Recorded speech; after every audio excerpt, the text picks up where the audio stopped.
días, sean todos bienvenidos a este primer encuentro sincrónico de la Unidad Curricular Educación y Desarrollo Humano del Instituto de Estudios Superiores de Investigación y Posgrado, IESIP, para a todos los participantes del programa de doctorado en Humanidades, mención Educación.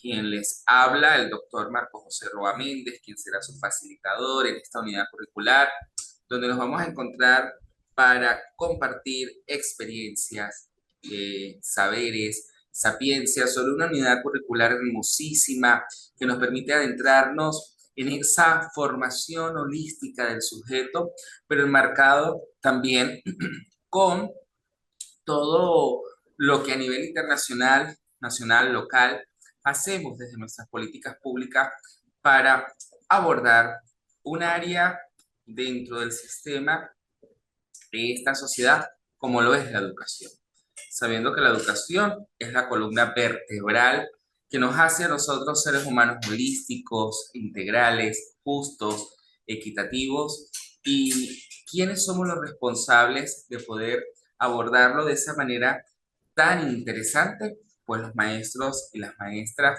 docentes, facilitadores, en cada uno de los niveles de educación donde hacemos vida, desde la educación preescolar hasta la educación universitaria. Bueno, para los que no me conocen, me presento. De profesión, soy licenciado en educación en el área de biología y química, egresado pues de una gran universidad como es la Universidad Católica del Táchira. Seguidamente, bueno, la vida me ha dado la posibilidad, la oportunidad de estudiar diversas carreras para seguir en este mundo del conocimiento, convirtiéndome, bueno, en abogado acá en la República de Venezuela. Seguidamente he hecho algunos estudios de posgrado. Soy especialista en el área de educación, mención planificación. Tengo mi maestría en enseñanza de la química de la Universidad Nacional Experimental del Táchira y magíster también en educación, y el doctorado en educación y doctorado en ambiente y desarrollo. Y siempre es importante que ustedes conozcan quién es su facilitador para que en este proceso de intercambio de experiencias podamos identificarnos y así sepan cuál es el perfil del docente que les está formando. 19 años ya al servicio de la educación acá en Venezuela, ido trascendiendo en otras fronteras, Colombia, Ecuador, Chile, entre otros, gracias pues también a estos entornos digitales y asumiendo pues cargos directivos a nivel de la educación técnica de mi país, y ahora responsable de la coordinación general del IESIP, que es el homólogo al vicerrectorado académico en una universidad que cuente con estudios de pregrado y posgrado eh, de acuerdo a la normativa vigente. Ahora bien, cuando nosotros tomamos lo que es la educación y el desarrollo humano como aspectos fundamentales de la experiencia del individuo, que durante muchísimos años han sido objeto de estudio, pero además de eso, ¿por qué tomarlo o estudiarlo en un programa de doctorado como es la Humanidades Mención Educación? Bueno, porque nos estamos adentrando en un terreno de reflexión profundo, complejo, donde vamos a explorar no solamente las dimensiones prácticas y teóricas de estos temas, sino también su fundamento ontológico. Cómo el ser, el sujeto, el individuo intercambia experiencias con sus pares y cómo puede relacionarse en las diversas subdimensiones o subsistemas que hay dentro de la sociedad. Educación, salud, cultura, deporte, entre otros, que es lo que nos permite esta heterogeneidad entre los sujetos para poder construir el país, la nación, la sociedad que tenemos hoy. Porque es que la educación no solamente se va a limitar únicamente a transmitir conocimientos y habilidades, sino que también la educación nos va a permitir a nosotros tomar en consideración esa formación holística del individuo en su totalidad. ¿Por qué? Porque vamos a incluir diversos aspectos, diversos elementos como los emocionales, los cognitivos, los afectivos, los sociales, los éticos, que hacen de un ciudadano estético, con una profesiografía, con un perfil del individuo, para poder asumir roles dentro de la sociedad. Y por eso es que cada nivel del sistema educativo de los países del mundo van asociados con el desarrollo evolutivo del individuo. Hablamos de la educación inicial, luego de grados obligatorios como es la educación preescolar, para poder hacer la transición a lo que es la educación primaria, donde el niño debe aprender a fortalecer esa lectura, esa escritura, competencias básicas para el razonamiento y la lógica matemática, y en este sentido pueda ir avanzando durante esa educación primaria para luego hacer una transición dentro de su desarrollo evolutivo, que viene siendo ese sujeto que es un adolescente que se va a enfrentar a un nuevo reto, una nueva realidad, que es la educación media, la educación secundaria, para finalizar dentro de su desarrollo evolutivo la educación media para ser egresado como bachiller de la República y avanzar a lo que viene siendo la educación universitaria, donde se convierte en un profesional en un área específica y en este sentido poder cubrir las necesidades que nosotros tenemos como individuos.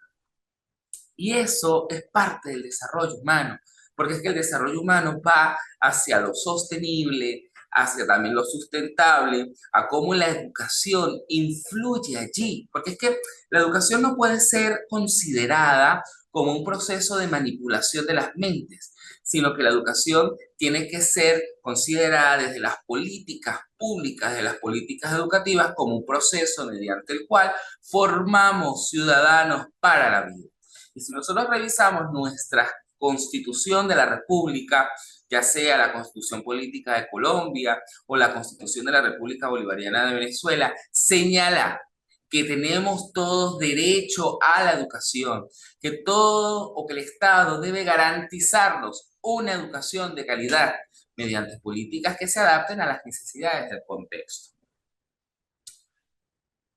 Pero, ¿por qué el desarrollo humano? Tal vez nos estamos preguntando y seguramente muchos teníamos expectativas acerca de lo que viene siendo esta unidad curricular por qué esta connotación, por qué esta relación con el doctorado que estoy haciendo. Porque como les decía hace un momento, el desarrollo humano se refiere a ese proceso de evolución, de crecimiento en todas las dimensiones. Hace un momento nombraba algunas, hablaba de lo cognitivo, afectivo y social, pero podríamos incluir lo físico, podríamos incluir lo espiritual, que hace de ese sujeto un individuo con capacidades, con competencias, con habilidades, con destreza, que pueden ser algunas habilidades blandas, otras habilidades específicas y genéricas, que respondan a las exigencias donde él hace vida.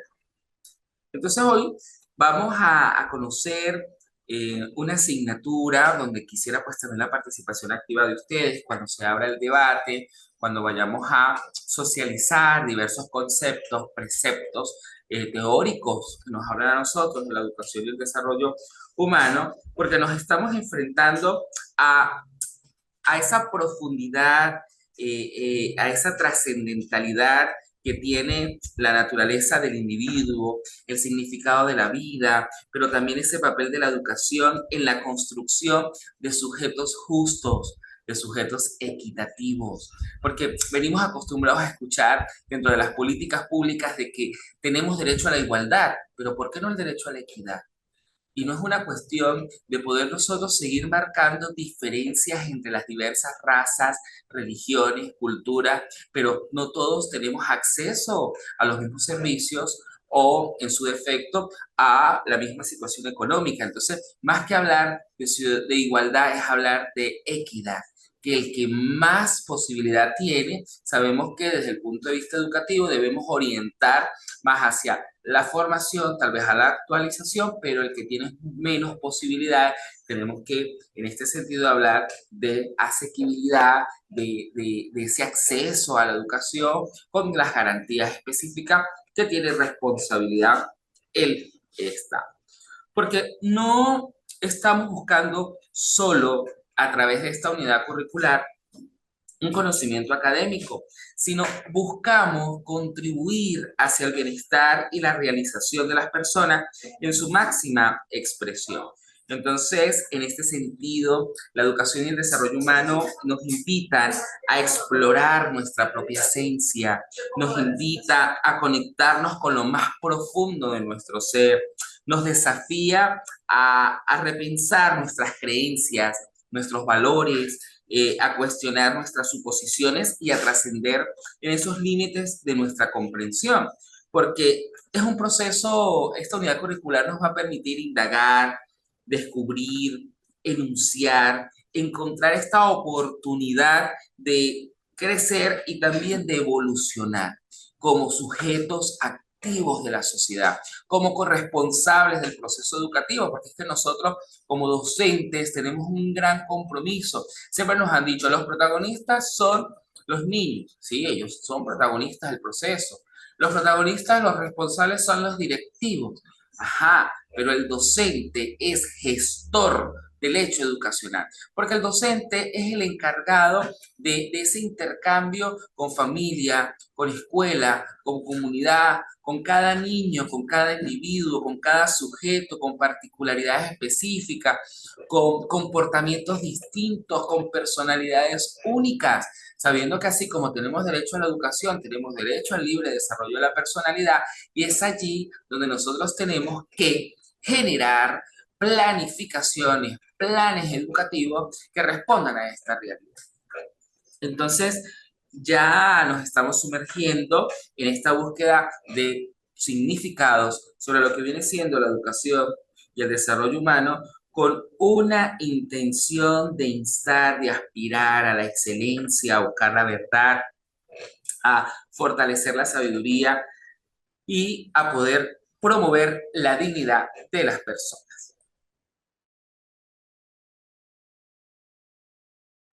Allí pueden encontrar mi número de teléfono, mi correo electrónico, por el cual pues podemos comunicar. También está el grupo de WhatsApp y el único medio para hacer la entrega de las actividades es el aula virtual. Ya al haber desarrollado con ustedes esta primera parte de lo que viene siendo la introducción de la unidad curricular, bueno, quiero darle la bienvenida a todos los participantes que se están conectando. Bueno, acá tengo a Ana María Nocio, a Araceli, a Arnold, Bonnie, Carmen Teodora, Ciro, Dubis, a Erika, a Francelina, Grecia, a Yavid, Lisbeth Borda, tenemos a Luz Marina García, a Margie, a María Nancy, a Maye, bienvenida, a Eugenio, a Naida, a Raquel, a Chirley, a Sonia, que bueno, se han conectado la mañana de hoy de manera muy responsable. Por acá hay un compañero que tiene en su localidad, Aracataca. Bienvenidos también a esta unidad curricular y espero que sea pues fructífera para cada uno de ustedes. En cuanto al plan de evaluación, bueno, es un plan de evaluación un poco tal vez extenso, pero recuerden que estamos en un nivel doctoral donde ustedes tienen que demostrar esas habilidades en producción escrita, en dar aportes a la sociedad del conocimiento, porque no es repetir eso que dicen que el conocimiento es poder, no, el conocimiento debe empoderarnos dentro de la sociedad, que nos conozcan por lo que nosotros construimos, hacemos, mostramos al mundo y que es en este nivel de estudio donde tenemos que reforzar las competencias de escritura, de análisis, de reflexión, de profundidad epistémica, porque ustedes al final su doctorado deben entregar, deben presentar una tesis doctoral que es una aproximación teórica o un modelo que corresponde a, bueno, a esa idea investigativa de cada uno de ustedes. Dentro de esta unidad curricular, como se los estoy manifestando, vamos a evaluar una primera actividad que es un ensayo. Este ensayo es de 15 cuartillas. Recordemos que cuartilla es una página, no es una camisa de fuerza, sino la idea es colocar como exigencia gran cantidad de cuartillas para que ustedes puedan generar ideas, puedan releer, puedan modificar tal vez lo que no estamos haciendo correctamente, no caer en el uso excesivo de la inteligencia artificial sin aplicar el análisis individual. No es que yo critique el uso de la misma, porque yo promuevo el uso de la inteligencia artificial, soy creedor de que estas herramientas se han creado para facilitarnos a los profesionales y a los individuos que estamos inmersos en el campo, ya sea educativo o laboral, pero que nos permita a nosotros tener insumos para luego crear y construir ideas. Este primer ensayo de contenido sobre educación crítica y desarrollo humano debe plantear explorando nuevas fronteras desde una perspectiva de la escuela del siglo XXI. Y viendo la frontera no como ese lugar de encuentro entre países, sino viendo las fronteras de la escuela como punto y círculo dentro de su comunidad, como esa necesidad que tenemos de que nos conozcan el trabajo que hacemos a nivel educativo y cómo debe ser esta nueva escuela, esa escuela innovadora, esa escuela que nos plantea nuevos retos, nuevos desafíos. Nosotros logramos superar una de las situaciones más complejas dentro del sistema educativo que fue el COVID-19 y que ya estamos construyendo un nuevo modelo de educación. Nos vamos con una segunda actividad que viene siendo un proyecto colaborativo individual donde ustedes deben buscar como referente los objetivos de la ONU y vamos a plantear ese proyecto colaborativo individual sobre la problemática de la educación moderna con un enfoque de calidad y sostenibilidad. Venimos hablando de calidad educativa, tenemos más de 20 años escuchando que por la calidad de la educación, pero ¿qué estamos haciendo para que exista calidad de la educación? ¿Por qué seguimos repitiendo los mismos patrones de la educación que en algún momento fue tradicionalista? Y no es que critique la educación tradicional, porque nosotros fuimos formados dentro de esa educación y ha hecho de nosotros excelentes profesionales. Pero ¿qué podemos hacer para mejorar? ¿Qué podemos hacer para tener un sistema educativo soñado, un proceso o un sistema educativo saneado, donde hablamos de calidad, hablamos de que pueda perdurar en el tiempo, de que pueda ir de generación en generación, de que ese declive que hay en el proceso educativo, pues sea atendido y que nosotros pues demos propuestas interesantes al respecto. La tercera actividad evaluativa es un análisis crítico, igual entre 10 a 15 cuartillas de contenido, sobre políticas educativas implementadas para el fortalecimiento de la educación participativa y la transferencia axiológica en Venezuela, Colombia y Chile. Vamos a estudiar cómo se genera vamos a decir, los lineamientos del ente rector a través del gobierno que está implementándose o de turno, las políticas educativas y cómo podemos hacer un estudio comparado entre los tres países y que ustedes puedan hacer un análisis crítico, un análisis reflexivo, porque ustedes van a ser expertos en el área de la humanidad y la educación y desde esa postura paradigmática poder referir el mismo. Luego tenemos una cuarta evaluación. Nosotros vamos a tener dos encuentros adicionales a este, donde pues previamente yo voy a dividir, porque ustedes ya a partir del día lunes van a poder ver todas las actividades en su aula virtual, la distribución para esa exposición de 5 minutos de manera individual, síncrona, sobre el proyecto colaborativo que ustedes han diseñado, pero solo van a presentar una lámina. Y una lámina que es un organizador gráfico tipo modelo doctoral, donde ustedes, bueno, vamos a indagar qué es un modelo, qué elementos contiene un modelo, por qué lo hacemos en el sentido algunas veces de las agujas del reloj, por qué ese modelo debe incluir diversas categorías, subcategorías, categorías emergentes, porque ustedes para poder desarrollar ese proyecto colaborativo individual deben determinar una problemática y de allí deben emerger categorías para la construcción del modelo. Y una quinta evaluación, que es la participación y asistencia a los encuentros síncronos, razón por la cual pues yo llevo el registro respectivo. Entonces, bueno, estas vienen siendo las actividades de evaluación. No sé si tengan alguna pregunta, le doy la palabra por lo menos a 2 o 3 compañeros que tengan preguntas al respecto.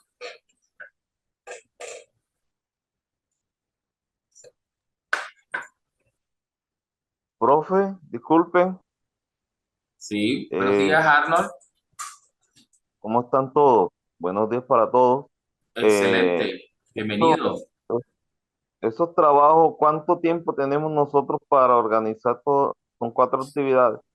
¿Qué Ok, tiempo tenemos para? recuerda, recuerda que las unidades curriculares están abiertas para 6 semanas, ¿ok? Tenemos un próximo encuentro asincrónico que es el próximo sábado. Allí yo montaría la primera actividad para hacer cargada que viene siendo el ensayo. Luego vendría una tercera semana para subir el análisis crítico y dejamos el proyecto colaborativo para el cierre. ¿Qué ocurre, Arnold? Yo de igual manera, a pesar de que coloco fechas para que ustedes se organicen, se planifiquen, yo dejo las actividades abiertas hasta el último día de la asignatura para hacer la entrega de las notas. ¿Ok? Pero sí coloco fechas para que ustedes no se dejen acumular las actividades. Ok, bueno, gracias, profe. De nada, Arnold. ¿Alguno más?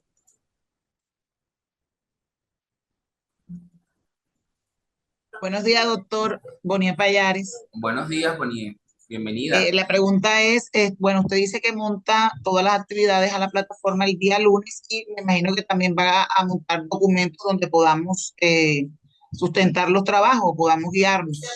Sí, señora. Todas las actividades siempre las coloco con material de lectura, de Ok, manera que listo. ustedes puedan sustentar sus investigaciones y bueno, también es bienvenido material que ustedes lean por aparte, Ok, perfecto, gracias. ¿vale?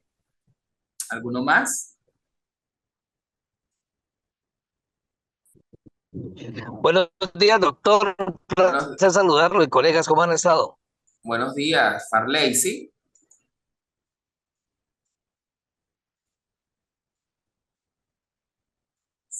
Buenos días, compañero, creo que se desconectó. Bien, ok. ¿Alguno más Bueno, para... doctor, ¿cómo está? ¿Cómo me le va? Me place saludarlo. Hola, hola Farley, bienvenido. Qué alegría verte en el doctorado. Gracias, muy amable, doc. Cuéntame, ¿alguna pregunta? Algo que... Todo, todo bien hasta el momento. No se preocupe. Muy amable. Excelente. Vale, gracias, Farley. Bien, entonces, bueno, seguimos acá con lo que tengo planificado para la mañana de hoy. Eh, Primero, bueno, vamos a definir lo que viene siendo la educación. La educación, bueno, es un proceso mediante el cual nosotros transmitimos. Es un proceso mediante el cual nosotros vamos a transmitir conocimientos, valores, habilidades, actitudes de las personas con ese fin óptimo que viene siendo el desarrollo integral y alcanzar el máximo potencial. Y que la educación no solamente la vamos a limitar al ámbito escolar, sino que va a ocurrir en diferentes contextos y a lo largo de la vida de una persona. El ser humano, desde que nace, entra o nace dentro de un seno familiar, que es donde comienza ese primer paso al proceso educativo del individuo y comenzamos a formar esos valores, esas creencias propias que desde la familia nosotros vamos a inculcar en nuestros hijos. Pero luego la familia toma la decisión de incorporarlo a un sistema que se ha denominado así porque va año tras año y como lo decía en la introducción, va de la mano con el desarrollo evolutivo del individuo. Es un sistema porque tiene la necesidad de dar respuesta a las exigencias de la sociedad.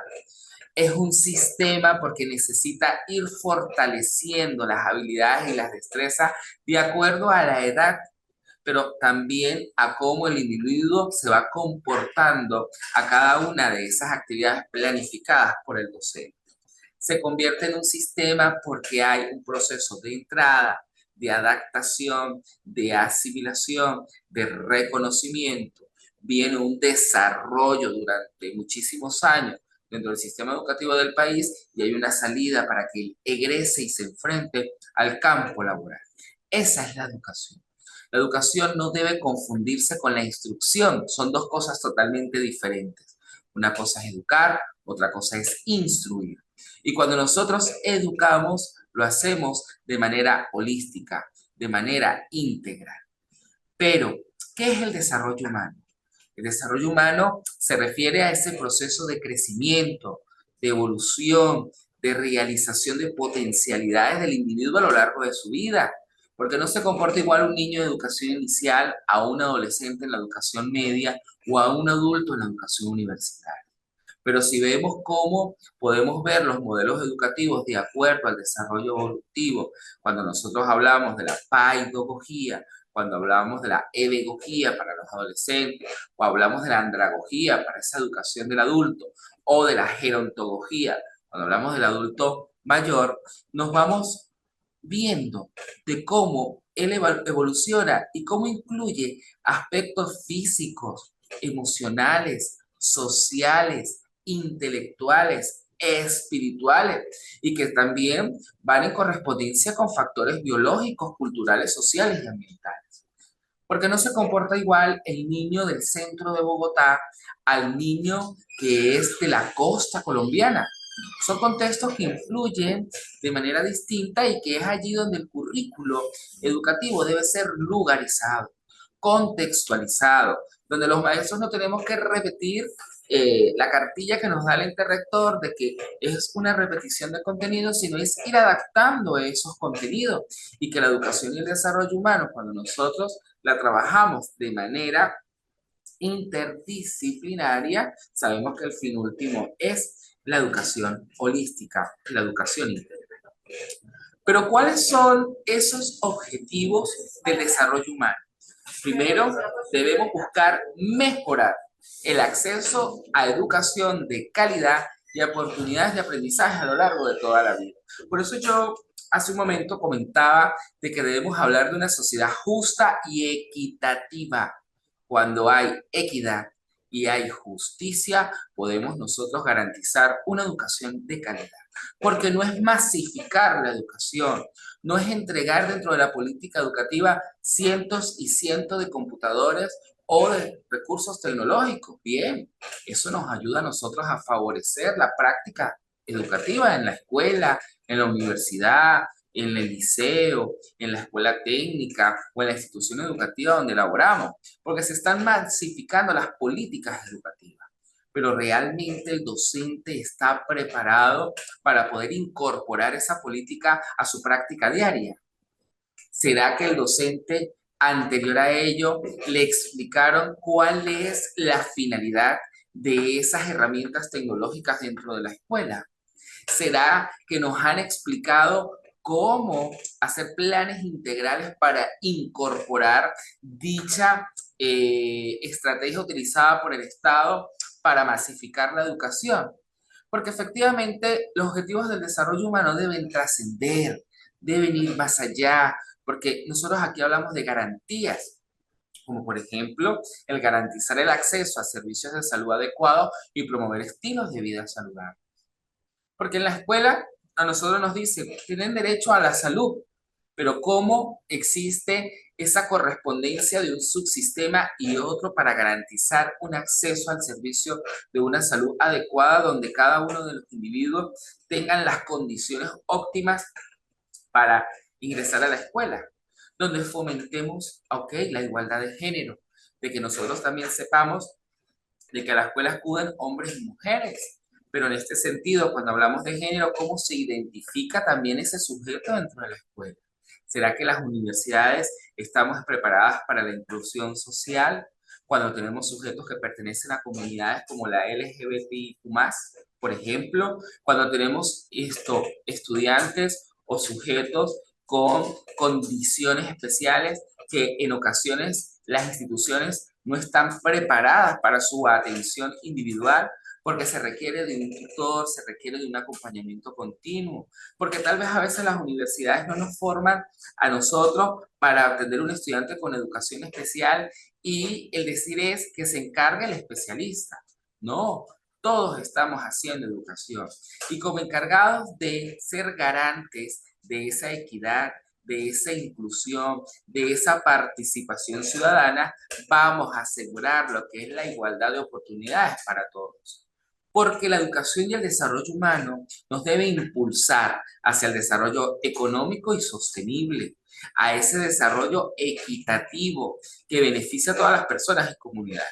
Siempre cuando vemos ese término equitativo decimos, ¿a qué se refiere? Porque es que equidad es igual a igualdad. No, la equidad es adaptarnos a cada individuo. Eso me recuerda una imagen de Mafalda que en algún momento vi, donde hay tres sujetos que tienen diversas estaturas y a todos le dan como una cuñita para poder ver hacia el otro lado de la pared del mismo tamaño.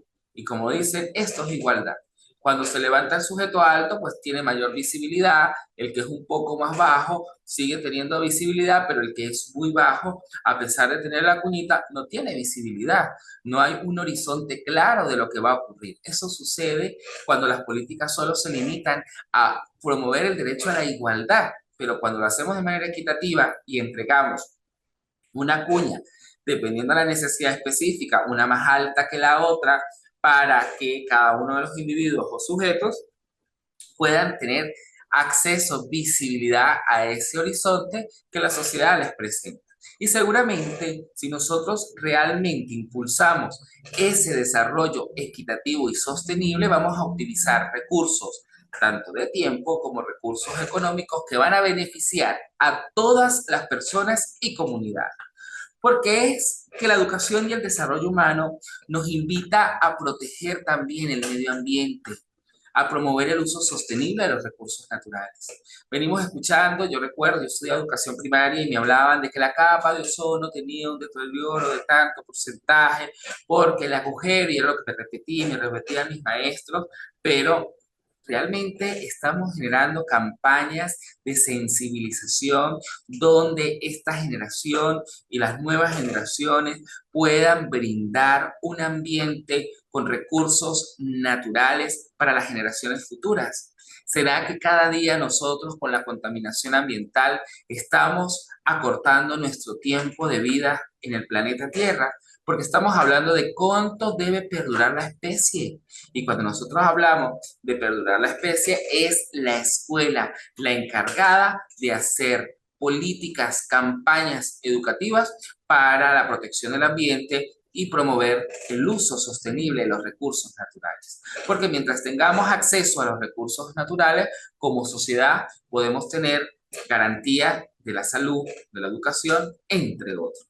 Y otro objetivo del desarrollo humano es ese respeto a los derechos humanos.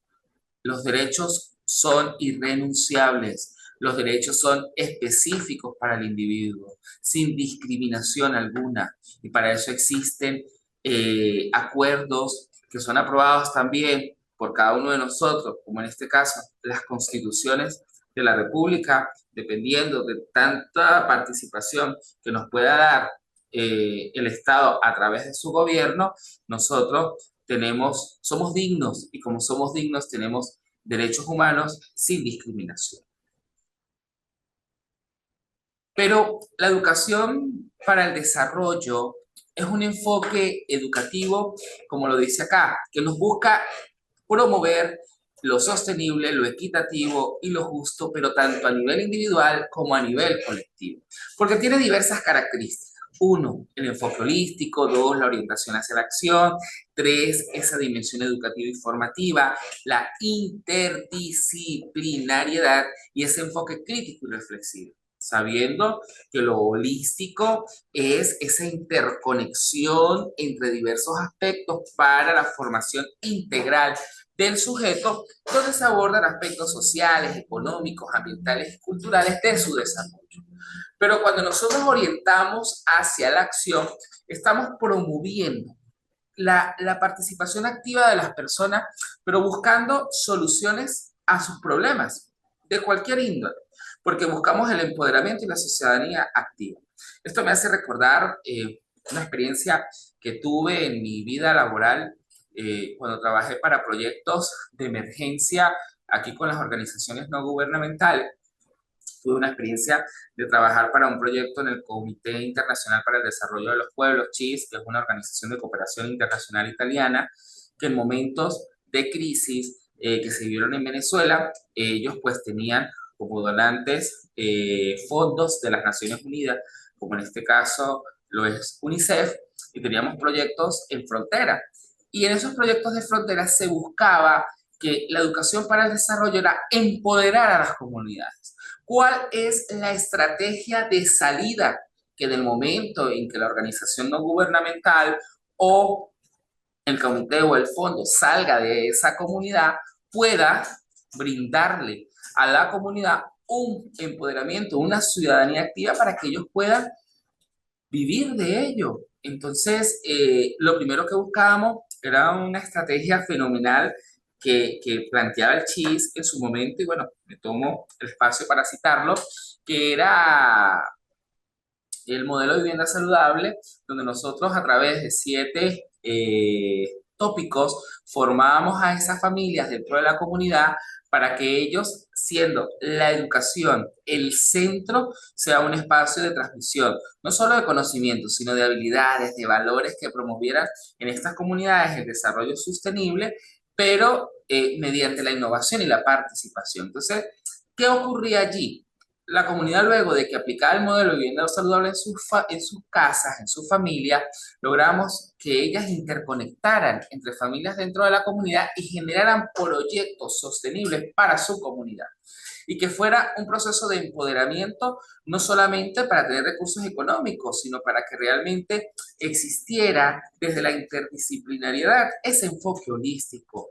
Porque nosotros debemos integrar las diversas disciplinas, los enfoques, promover esa colaboración, no la cooperación, porque cuando nosotros hablamos de solo cooperar, hay una persona en la parte de arriba que se encarga de dirigir a todos los sujetos. En cambio, cuando es colaborativa, asumimos liderazgos participativos entre todos los sectores y los actores. ¿En qué? En la búsqueda de soluciones integrales a los problemas de desarrollo que se están presentando. Y como último, pues, ¿qué permite estas características de la educación para el desarrollo?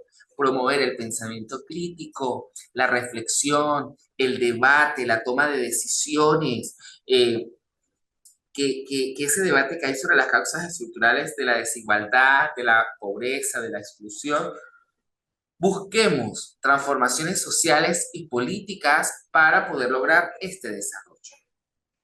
Entonces, ya habiendo compartido con ustedes estos primeros conceptos sobre lo que viene siendo la educación para el desarrollo humano y algunas características específicas de la misma, yo quisiera que abriéramos el debate y ustedes me pudieran responder esta proposición que yo les traigo hoy, que señala de qué manera los sistemas educativos pueden ser diseñados y adaptados para fomentar el desarrollo humano integral, considerando aspectos como la diversidad cultural, las desigualdades socioeconómicas y las necesidades individuales de los estudiantes. Por favor, los que vayan a participar van levantando la mano y yo le voy dando su derecho de palabra. Pues sí, básicamente para abordar todos estos aspectos que usted nombra, pues tenemos que mirar la parte de la inclusión como un aspecto fundamental. De pronto, pues el nivel de enseñanza de instituciones, existe hasta ahora ese problema, pues que no siempre todas las instituciones abordan estos aspectos de inclusión.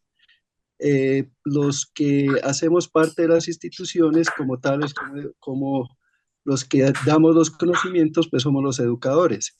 Entonces hay varios tipos de pensamientos dentro de estos educadores que pues en ocasiones limitan esa parte de la inclusión y nos vamos, hay veces, por otros aspectos, pues que no son tan relevantes y como usted lo dice, pues ya quedarían en un aspecto, en una parte secundaria. Entonces yo creo que la inclusión desde todos los sentidos, desde todos los puntos de vista, sería algo fundamental para abordar toda esta perspectiva.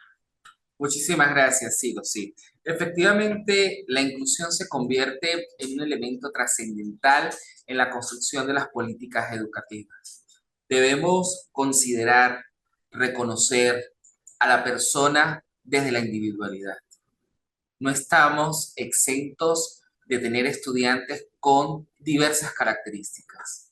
Y es la escuela la encargada de poder, desde la diversidad, dejar a un lado la desigualdad, dejar a un lado esa discriminación que pueda existir de razas, económicas, por pensamientos políticos, entre otros, porque esa necesidad individual es la que nos permite a nosotros hacer educación, una educación liberadora, una educación transformadora, una educación constructiva desde la participación activa de los sujetos, porque es un sistema educativo que debe ser diseñado desde la contextualización del currículo.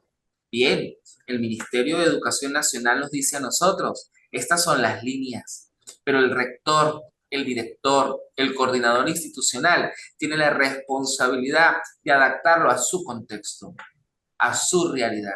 Esto me recuerda cuando nosotros en Venezuela hicimos la consulta nacional por la calidad de la educación, íbamos a las instituciones educativas, generábamos ese cuestionario que nos dio el Ministerio de Educación y nos sorprendía cuando a los niños se los decía, dibuja a tu maestra, y nos decía, ¿qué va a dibujar un niño a la maestra? Y la niña dibujaba, o los niños dibujaban maestros con características como de una bruja, y uno preguntaba, ¿y por qué dibujaste una bruja? Dijo, porque mi maestra es una bruja. Es decir, la maestra no se adaptaba a la necesidad del niño. Y es cuando nosotros debíamos incluir procesos de sensibilización donde la formación no solamente era en conocimientos cognitivos, sino que debía agrupar todas las dimensiones del sujeto.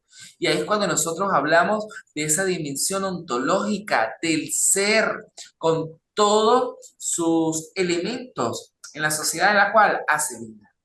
Pero cuando nosotros hacemos currículo, cuando hacemos educación, cuando generamos las políticas del sistema educativo de mi país, yo no puedo enseñar en una zona costera de manera tan afianzada contenidos que son válidos para la zona andina. Yo puedo darle a conocer a mi estudiante en la zona de la costa esos contenidos como cultura general, pero debo afianzar lo que es parte de su diversidad cultural, de lo que es de su contexto, porque a veces uno llega a las comunidades y le pregunta a los estudiantes situaciones de su entorno y la desconocen, pero uno les pregunta qué quieren hacer ustedes y todos quieren migrar, se quieren ir a otros países porque no les hemos dado esa sensibilidad para poder conocer lo propio, lo autóctono. Entonces sí, la inclusión se convierte en un pilar fundamental en lo que es la construcción de las políticas educativas de la nación. Gracias, Ciro. ¿Alguno más? Profe, Doctor, Bien, profe. ya le doy la palabra. Sigue Ciro para darle la palabra a Ana María, ¿sí? también yo. Tengo la Ok. manita levantada. Ah, chévere, Nidia, muy bien. Ok, Yo también estoy con la mano. bien. Ok, entonces vamos acá. Ana María, cuenta.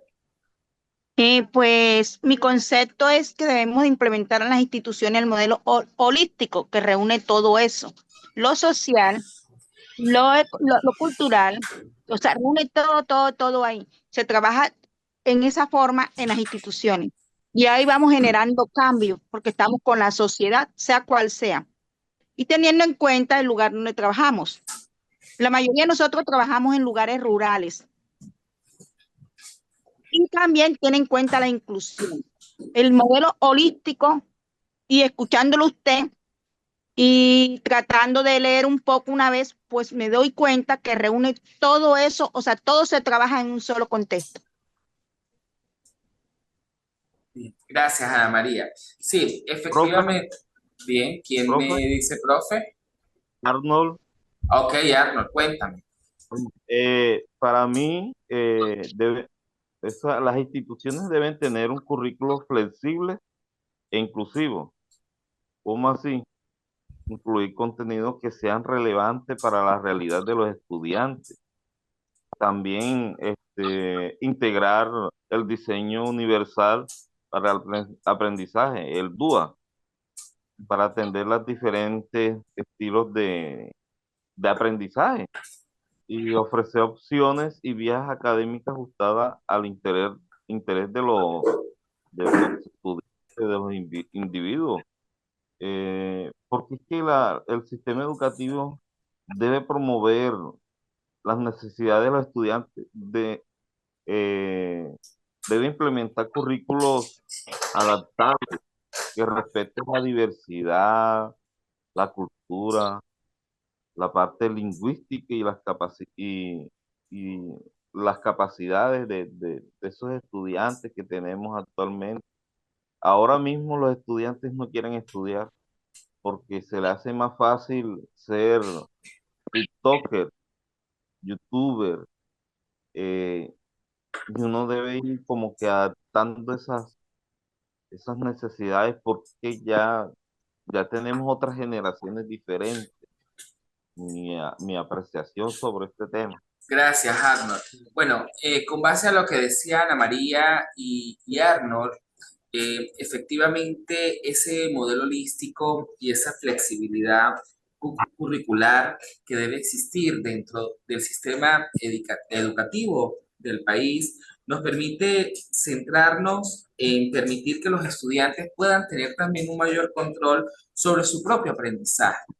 Esto no significa que desde el constructivismo vamos a dejar hacer o dejar pasar, porque ese equilibrio entre estilos de aprendizaje o entre modelos educativos nos permite a nosotros esa formación holística, pero esto va a conllevar a poder visualizar sus talentos, sus habilidades, sus motivaciones, sus experiencias previas y yo compartiría con ustedes que al momento de poder implementar ese modelo holístico, esa flexibilidad curricular, deberíamos considerar aspectos como la personalización del aprendizaje, tenemos la diferenciación curricular, el aprendizaje autónomo, la evaluación formativa, que nos va a permitir que los sistemas educativos se adapten a la diversidad de los estudiantes. ¿Por qué? Porque, bueno, vamos a promover un aprendizaje más significativo, más motivador, más equitativo. Cada estudiante va a tener la oportunidad de desarrollar sus capacidades al máximo y en este sentido vamos a promover su desarrollo humano integral en todos los aspectos. Y para nosotros como maestros tal vez va a ser difícil poder construir esos planes educativos al inicio del año escolar, pero ya cuando generamos autonomía y promovemos esa flexibilización de la currícula educativa, el trabajo es mucho más fácil porque la participación activa se genera no solo en el estudiante, sino también en todos los que hacemos vida dentro de la escuela. Muy bien, Margie, buenos días. Buenos días, profe, ¿cómo está? Muy bien, bienvenida. Gracias. Profe, desde el inicio de su intervención, usted pues con todo lo que manifiesta y todo lo que comenta, hace un claro refrescamiento de lo que es el día a día en nuestros sitios de trabajo. Tenemos estudiantes con niveles económicos muy altos y muy cómodos, pero en una misma aula de clase tenemos estudiantes con niveles económicos que pueden rayar en la pobreza, por ejemplo. Y cómo un docente, con todas sus capacidades y con todo su profesionalismo, pudiera pasar que con muchísimas carreras, muchísimos títulos, puede hacer que su temática, que su área llegue a esos dos tipos de estudiantes, por ejemplo.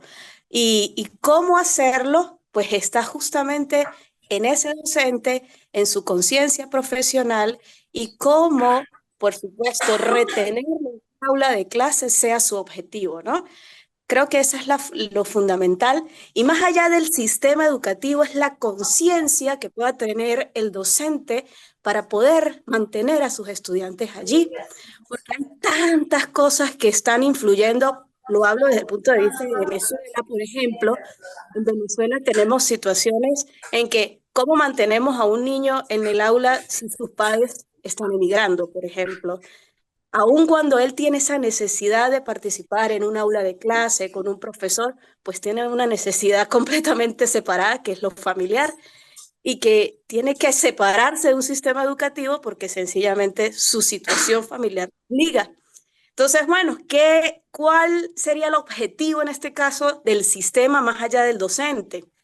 Pues realizar los mayores esfuerzos para llegar a niños y adolescentes y mantenerlos en las escuelas con base en cómo capacita a sus docentes, cómo además de darles un contenido curricular para que un docente lo lleve a cabo, cómo sensibilizar a los docentes, creo que es el objetivo del sistema educativo actual. Creo que es ese el objetivo. Y por supuesto, reevaluar las políticas definitivamente creo que es el objetivo, porque si la estrategia no funcionó, ¿cómo reevaluarlas y cómo crear o diseñar nuevas estrategias? El docente y el sistema como tal. ¿Cómo lo hace el sistema? A través de los resultados que le trae a los docentes. Entonces creo que allí es el dilema, ¿no? Cómo el sistema actúa a partir de lo que un docente puede aspirar dentro del aula, ¿no? No sé si me hago entender. Bien, Mari. Y por supuesto, priorizar la enseñanza en las competencias claves. ¿Cuáles son las competencias claves? Pues lo que requiere y lo que necesita el estudiante. No lo que venga de un currículum, lo que tenga una temática y llenarlos de saberes, pero no lo que realmente necesitan. Creo que priorizar en esos contenidos y en esas competencias es lo que el sistema educativo debe promover. Gracias, profe. Gracias a ti, Marti. Bueno, La realmente ya te doy la palabra, Luz. Margie, realmente, bueno, nos llamas a la reflexión y a sensibilizarnos acerca de lo que ha sido nuestra práctica en el sistema educativo en el país. Venezuela pues tiene una ventaja de que nuestro currículo aún está en construcción, y se habla de un currículo en construcción es porque se promueve la educación lugarizada. Solo que tal vez los maestros en ocasiones no nos hemos interesado en fortalecer lo que viene siendo ese currículo contextualizado, porque a veces quienes nos dirigen a que debemos cumplir una cantidad de horas de clase, una cantidad de contenido, pero no nos lleva hacia ese sistema bajo un modelo holístico. Nos enfrentamos a una realidad de estudiantes que acuden a las instituciones educativas que están solos y que están a cargo de adultos que no son sus padres, y que a veces dejamos a un lado un valor tan importante en los seres humanos como lo es la empatía, porque debemos colocarnos en los zapatos de nuestros estudiantes. Por lo menos debemos visualizar,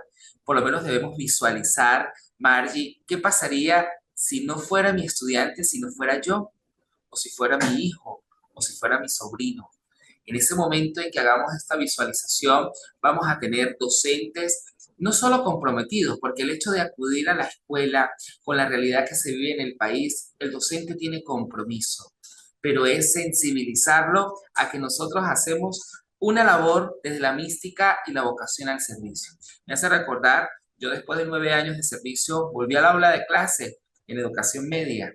Ayer tuvimos el abrazo en familia y uno de mis estudiantes de primer año no tenía ni a mamá ni a papá. Y él fue refugiarse en mí, y todo el día estuvo al lado mío. Y yo le preguntaba a tu mamá, no quiso venir. Y tu papá, no, trabaja, profe. Él viaja, él sale, él va. Que tal vez no está asociado a la migración, pero es una realidad constante dentro de la escuela. Como docente tenía que asumir no el rol de papá, porque no soy su papá, pero sí el rol de hacerles acompañamiento, de que si el estudiante quería participar en la actividad deportiva, ¿por qué yo no asumir el rol de acompañarle? De que el estudiante se sintiera motivado, y que luego él se convirtió en un apoyo para mí porque estaba en una de las comisiones de trabajo y él me ayudó al desarrollo de la actividad educativa, y el estudiante se interesó por estar allí. ¿Por qué? Porque debemos incluirlos. Esa inclusión es tomarlos en cuenta de que él tiene una necesidad específica y que pide a gritos acompañamiento, de que pide a gritos tal vez afecto, cariño. Porque es que a veces los docentes nos limitamos porque existen normativas de que tú no puedes tocar al niño porque te vas a meter en problemas. No, al estudiante hay que darle una palabra de aliento, al estudiante hay que tener tacto, que el estudiante se sienta a gusto, porque por lo menos yo doy un área de difícil adquisición como lo es la química, las ciencias naturales, que es bastante compleja para un niño de primer año de educación media general, pero que el estudiante se sienta motivado por descubrir, por experimentar, por conocer. Entonces, en la escuela, la encargada a través de nosotros como docentes en la educación media, a que esa motivación esté constante, porque muchos dicen, la migración ha acabado con la matrícula en las universidades, pero ¿qué estamos haciendo las universidades del país para que podamos determinar esa diversidad cultural? Porque nos quisimos limitar solo a enseñar carreras en el área de las ciencias y no explorar otras habilidades en los sujetos que hacen vida en la sociedad. En cuanto a las desigualdades socioeconómicas, no nos adaptamos a los estratos o a los niveles de ingreso de cada uno de los sujetos que hacen vida dentro de la escuela. Es allí donde la educación para el desarrollo humano promueve la equidad, porque la igualdad genera más desigualdad. Y una situación de esa lo hemos visto en Venezuela, como una política de igualdad ha conllevado a generar más brechas entre el perfil socioeconómico de los pueblos, cómo se han generado extremos, los que están en las élites y los que están en situación de pobreza, y cómo la educación se ha colocado en el centro y que en ocasiones se le hace difícil y lamentablemente de una manera muy disfrazada se ha, y bueno, asumo mi responsabilidad con lo que voy a decir, se ha privatizado la educación. ¿Por qué? Porque a veces las instituciones educativas, por la falta de recursos, han buscado formas y maneras de poder solicitar colaboraciones a los padres de familia para poder mantener de manera sostenible la institución escolar. Entonces, efectivamente, sí, estamos llamados a poder o a flexibilizar la currícula, pero una currícula que responda no solamente a la enseñanza de contenido, sino una currícula de compromiso, de acercamiento, de responsabilidad y más aún con un fin último que es la educación integral de nuestros individuos. Gracias, Margie. Luz Marina, buenos días. Buenos días, doctor. Buenos días, compañeros. Doctor, a mí me parece que cuando el sistema educativo impacta en el desarrollo integral de la sociedad o de los seres humanos, es cuando se mira desde un ámbito de derechos humanos, de derecho del ser a tener una educación de calidad. Porque nosotros los docentes hacemos mucho desde nuestros espacios, pero no es suficiente.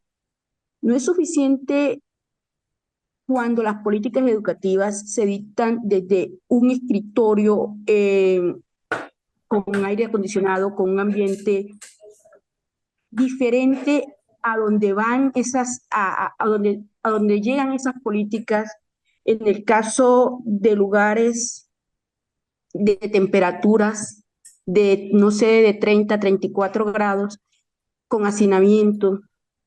Entonces, es difícil porque ahí no se está viendo el derecho que tiene ese chico, ese niño, a recibir una educación en un ambiente óptimo. Y solo hablando del aula de clase, pero si nosotros hablamos del entorno familiar, del entorno social, entonces nos damos cuenta que es difícil en una sociedad cuando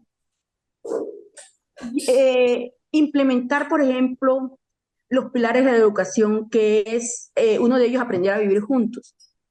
¿Cómo aprendemos a vivir juntos con unas políticas que no nos miran como seres humanos, que no miran al chico en sus necesidades, en sus necesidades básicas, que no ofrecen el mínimo de condiciones para que el chico aprenda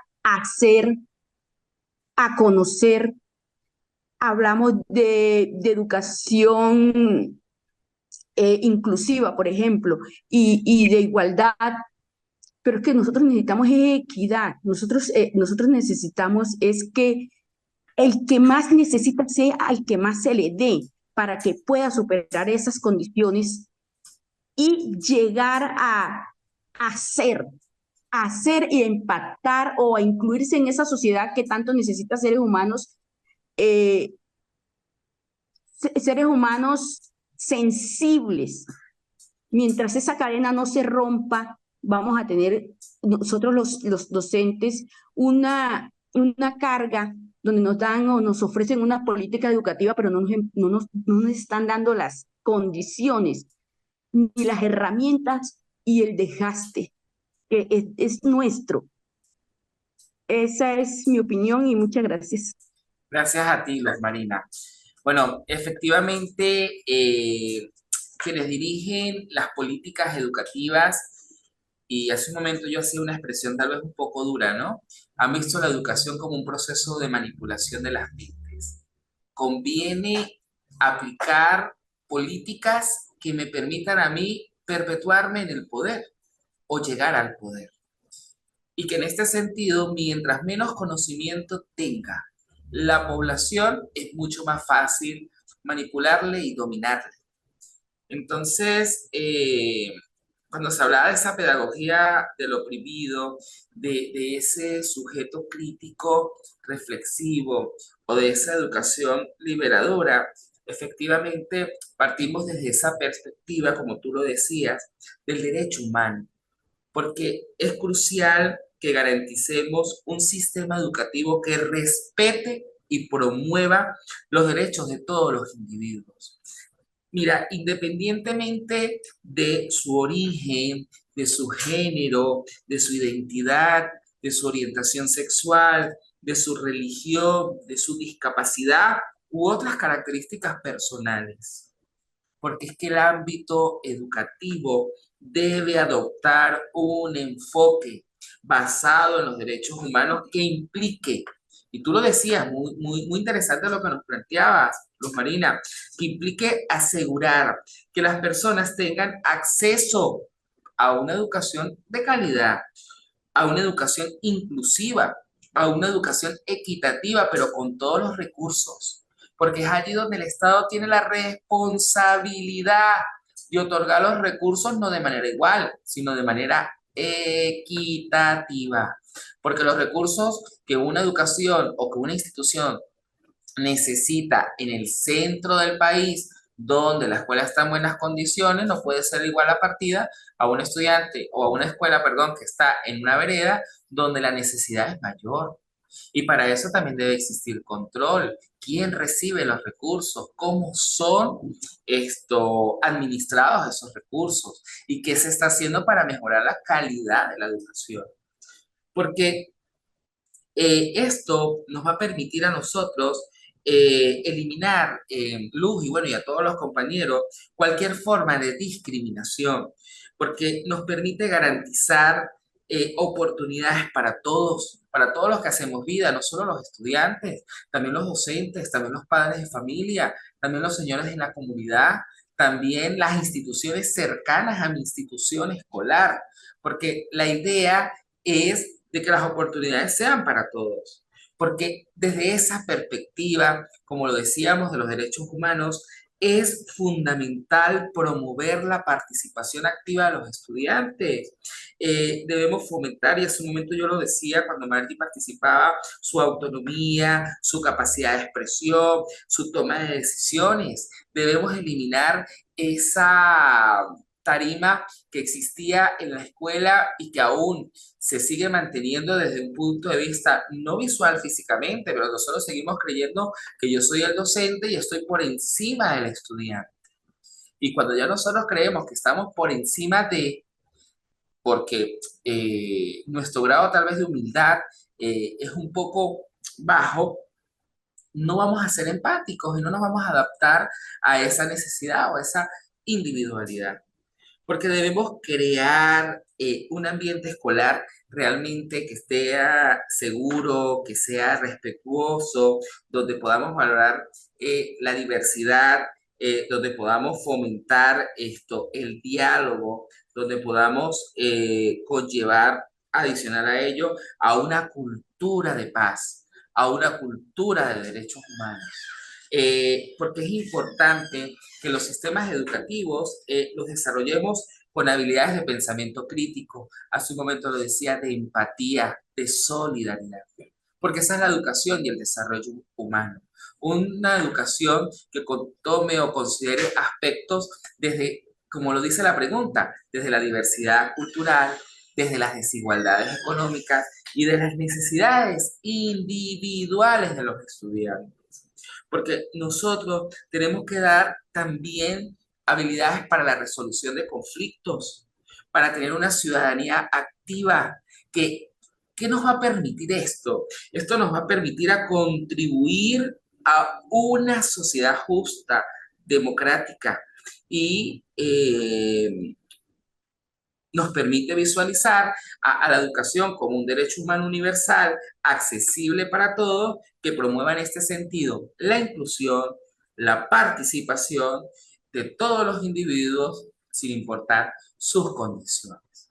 Entonces, la educación para la participación y la producción social, desde el enfoque del desarrollo humano, nos permite ver al sujeto desde esa sensibilización sobre los temas sociales, desde la protección social, desde la equidad de género, desde la diversidad cultural y desde la inclusión, porque nosotros debemos promover un sistema educativo con justicia social, con enseñanza de valores cívicos y éticos, con participación ciudadana y más aún con empoderamiento de las comunidades. Entonces, yo, luego de este encuentro formativo tan interesante, quisiera compartir con ustedes algunas apreciaciones, algunas reflexiones que me han permitido a mí, como maestro, como docente, como profesional de la educación, llegar, que es que la educación no solo es el camino al conocimiento, sino también hacia la transformación personal y social. Es la herramienta que nos ayuda a crecer y alcanzar nuestro potencial humano más pleno. Porque la educación para el desarrollo humano no solo consiste en adquirir habilidades y conocimientos, sino en cultivar valores como la empatía, la solidaridad y la responsabilidad hacia los demás y el entorno. Porque la educación o la verdadera... Ahora sí. Y ahora sí. Ok, porque pensé que me había salido. Ok, porque la verdadera educación para el desarrollo humano va más allá de los ambientes de aprendizaje y los libros. Esto implica un proceso continuo de autoconocimiento, de reflexión, de acción, que nos lleva a ser individuos más íntegros y a contribuir a la construcción de una sociedad más justa y equitativa. Entonces, mis estimados doctorandos, desearles éxitos en lo que es la construcción de esta unidad curricular que es bellísima. Realmente, bueno, yo siempre lo digo, si yo vuelvo a nacer, vuelvo a estudiar educación, una carrera que la he venido desarrollando desde el amor, desde la mística, desde la vocación al servicio y porque tenemos una gran responsabilidad con el país, con la patria, pero también con nuestro planeta Tierra. Porque debemos conservar nuestra especie humana, pero además de eso debemos seguir trabajando para una sociedad más justa y democrática. Bueno, agradecerles a cada uno de ustedes por su participación, por haber estado en este encuentro síncrono y bueno, atentos al aula virtual, estoy atento también desde el punto de vista interno ante cualquier interrogante que tengan. Hola, profe. Y bueno, Nidia, ¿qué me quieres Sí, comentar? porfa. ¿Ok? Porfa, muchísimas gracias porque ya se estaba despidiendo y no te di la palabra. Ay, qué Sí, pena. estaba levantando la mano. No, profe, muchísimas gracias por brindarme esta oportunidad y de verdad que me siento motivada escuchándolo hablar de este tema que es tan interesante y que efectivamente para la práctica de los maestros es un tema bastante complejo. Entonces, me centraba más que todo en la pregunta que nos hacía que de qué manera los sistemas educativos pueden ser diseñados y adaptados para fomentar el desarrollo humano. En Colombia, el Plan Nacional de Desarrollo, desde Colombia, Potencia Mundial de la Vida, establece precisamente el gobierno una apuesta por una educación humanista, incluyente, antirracista, intercultural, garantizando así el derecho a la educación, al desarrollo integral del niño, de los niños y las niñas, donde no solamente se centre en la parte cognitiva, sino donde también se pone en juego la cultura, el deporte, la recreación, actividad física y todas las artes, la ciencia, bueno, y todos otros espacios más de formación, de desarrollo integral. Pero todo esto, ya cuando se lleva a la práctica en la escuela, se torna un poco difícil y cómo hacerlo realidad. Alguien que me antecedió hacía mucho énfasis en la necesidad de la didáctica. Pueden haber políticas, orientaciones, puede estar la pedagogía, la didáctica, pero si no hay unos acuerdos y unos compromisos establecidos entre el Estado, la escuela y la comunidad, muy difícilmente se pueden ofrecer en últimas, que es lo que requieren nuestros niños y niñas, esos ambientes de aprendizaje, ¿no? Que sean sanos y acogedores. Y mucho de esto que usted menciona, profe, los maestros lo hacen en la escuela, los maestros lo hacemos en la escuela, solo que muchas de las prácticas son invisibilizadas, de pronto por falta de documentación, por falta de escenarios también, pero aquí es una oportunidad también para resaltar toda esa labor y ese esfuerzo de los maestros y maestras que con recursos mínimos pueden soñar precisamente por esta escuela donde el respeto triunfe, donde los niños y las niñas, los intereses de ellos y sus necesidades sean la prioridad. Muchísimas gracias. Gracias a ti, Nidia. Efectivamente, sí, bueno, los planes nacionales de desarrollo del país están centrados en ello y a veces es complejo poderlo implementar dentro de las instituciones educativas.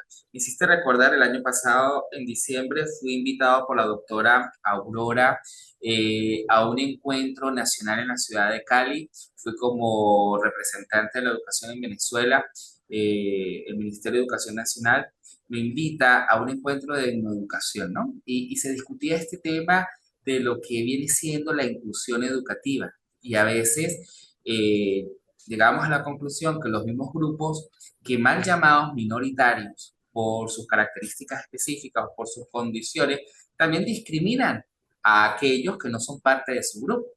Y en este sentido, estas reflexiones buscaban de que el hecho de considerar o de determinar a los pueblos afrodescendientes, palenqueros, entre otros, nos llevaba a la motivación y a la reflexión, a acciones que hicieran de que la sociedad colombiana fuese más íntegra, pero que esa integridad fuera basada en la equidad, en la solidaridad, en la empatía. Y eso pues nos llevó a hacer un debate de 3 días maravilloso, porque lo que se busca efectivamente es que bien el Estado colombiano, a través de sus políticas educativas, genera las estrategias, pero cómo las estamos adaptando en el contexto.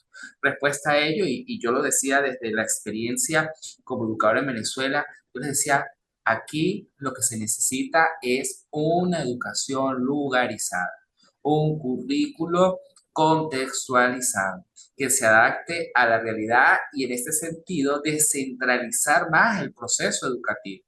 Porque el ministerio bien controla, pero cuando se descentraliza, se le da realmente el valor, la responsabilidad al rector, esto para construir los programas, los planes, las políticas de cada institución escolar, porque es que cada plantel debe tener su currículo por las necesidades específicas, las necesidades individuales, que nosotros solamente tenemos líneas orientadoras. ¿Quiénes construyen su currículo? La escuela.